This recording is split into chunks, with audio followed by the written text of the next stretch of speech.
Woodpeckers can be seen all over the world except on some parts of the globe. Many woodpeckers live mostly in forests, but some live in areas without trees, such as desert.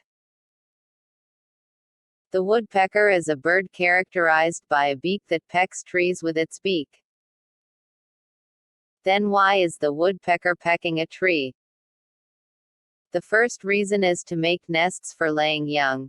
They usually dig holes in soft or rotten trees and make nests. Second, the male calls the female through the sound of tree.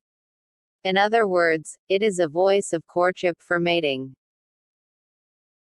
They mate in the spring, the breeding season, but if they don't find a mate, they continue to knock on the tree until the end of the breeding season. The third is to find the insects in the tree through the pecking sound. When they find the location of the worm, put a long tongue in the hole to eat it. The fourth is to grind and reduce the growing beak. The woodpecker's beak continues to grow like a rat's teeth, so it keeps cutting trees to reduce its beak. The fifth is to make a sound by pecking trees as a means to inform and warn other birds of their territory.